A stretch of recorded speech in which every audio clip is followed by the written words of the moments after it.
Comment ça va? Je suis trop content de vous voir. 1, je suis tout seul. 2, Alex il est pas là, il s'est étouffé avec une crevette. On espère qu'il va pas s'en remettre.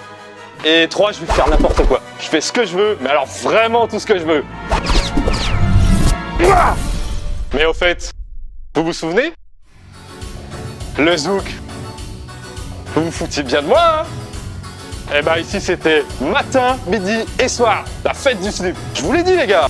C'est ça le secret. 150 petits par là, 300 par là, 150 Chirax. Ici c'est la fête. Bah comment il a fait Guillaume? Bah ils sont surpris. Bah non les gars. Je vous ai dit c'est du zouk, matin, midi et soir. Putain c'est pas compliqué. Ils sont surpris, allez ils nagent, ils chopent des vidéos, ils regardent pas. Le zouk, le compas, il n'y a que ça de vrai. Vous allez voir, on va parler des bébés qu'il y a derrière. D'ailleurs, vous me faites penser que Alex, il a lâché un code promo, mais bon, moi je vais vous le doubler parce que je vous aide bien. Yes! Donc voilà, là on va parler un peu de Chirax, donc les Chirax White. On a eu de la reproduction, donc c'est vraiment cool.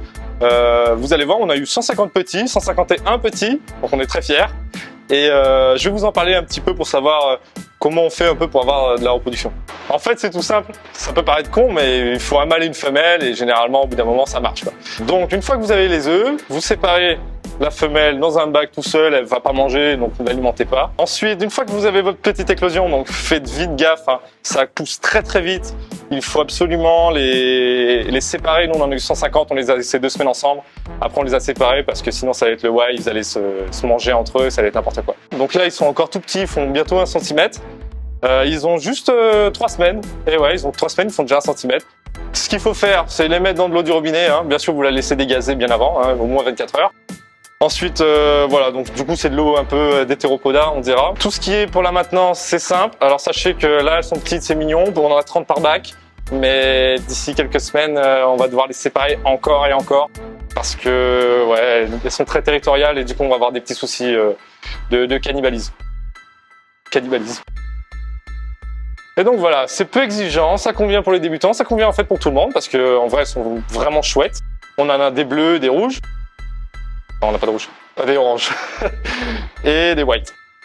Donc voilà, pour le moment ça va, elles sont petites, mais bon faites attention si vous avez beaucoup de poissons. Ayez des gros poissons avec les Chirax parce que sinon au bout d'un moment les poissons ils vont morfler quoi. Et voilà, elles sont dispo d'ici 2 semaines dans le catalogue, on fera peut-être un petit code promo.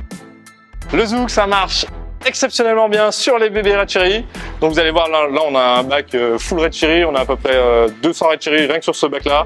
Comme d'habitude ce sont des hétéropodas, on les élève sur sol technique ou pas. C'est vous qui voyez, vous n'êtes pas obligé.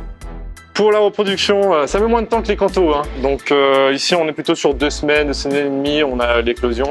Sur les cantos, on est plutôt sur 1 mois, 4 semaines. Ça se reproduit très vite. Là, il faut savoir qu'on est à peu près à, je dirais, 600 reproductions, enfin 600 petites juves.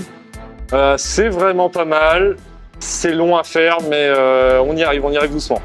Sur ces bébés Red Cherry, on est vraiment très satisfait du grade. Elles sont claires, mais mine de rien, elles ont quand même un grade assez foncé. On peut avoir des Red Cherry qui sont beaucoup plus déclassées. Et là, on est super content parce qu'elles sont relativement rouges. Donc, j'espère que vous allez pouvoir en profiter. Ah, voilà, ça y est, je vais vous montrer ma partie préférée, les crabes vampires. Je les kiffe, ils sont trop cool, ils sont vraiment trop cool. Donc là, je vais vous montrer mes 3 petits bébés. Ouais, c'est mes petits chouchous, je les bichonne depuis 3 mois. Ils font maintenant un bon centimètre. Faut savoir que c'est quand même une croissance qui est vachement longue. Je suis assez content parce qu'ils muent quand même tous les mois, je m'en occupe bien. J'ai mis dans un petit bac de pêche comme ça pour les garder. Au moins, je sais où ils sont, quoi. Je les perds pas dans le terrain. Et donc je vais vous expliquer un peu comment je fais pour les faire grossir, les maintenir. Donc voilà. Donc je leur ai mis un petit peu d'eau dans le fond parce que évidemment ils sont semi-aquatiques. Et donc les petits crabes, ils sont semi-aquatiques, ils ont des branchies, ils ont besoin d'eau pour respirer. Donc alors mon eau, elle est faite comment? Alors on a du sel de sulawesi qui est bien spécial avec du KH et du GH à des quantités qui sont bien respectées, enfin adaptées aux crabes vampires. Steph il vous en a parlé, donc je vous invite à aller regarder sa vidéo. Et donc voilà, je les fais baigner dans un petit bac, il y a de l'eau dans le fond, je change l'eau tous les jours. Je leur mets un petit granulé au sec sur une petite mousse que j'ai mis, vous allez voir un peu tout à l'heure. Ils se portent à merveille toute la journée, ils mangent. Ah oui, quelque chose d'important, on leur met du calcium parce que c'est important pour leurs coquilles, cookie, n'importe quoi, pour leur carapace. Donc pour qu'ils puissent bien muer régulièrement, on leur file des petits granulés qu'on saupoudre avec du calcium. Ce qui est bien, c'est de leur donner de la salade, des fruits frais, des tomates. Donnez-leur des fruits ou des légumes oranges. C'est plein de carotène, ça fait ressortir les couleurs, ils aiment bien ça et c'est bon pour leur santé surtout. Il y a la bouffe, mais aussi il y a la coupelle qui est important. Parce que disséminer des petites graines dans leur terrarium, c'est bien, ça les enrichit, ça enrichit le milieu. Mais au long terme, ça pollue vachement le sol parce qu'ils mangent pas tant que ça les crabes.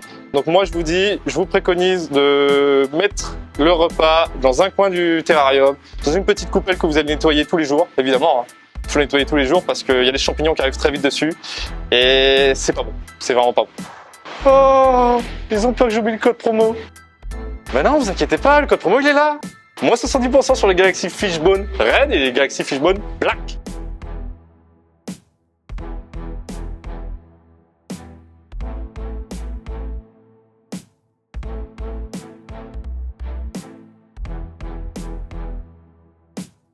Et puis au fait, parce que j'ai vu dans les commentaires, si on vous fait des codes promo, c'est pour vous faire plaisir. On veut pas s'en débarrasser. Allez, je dégage.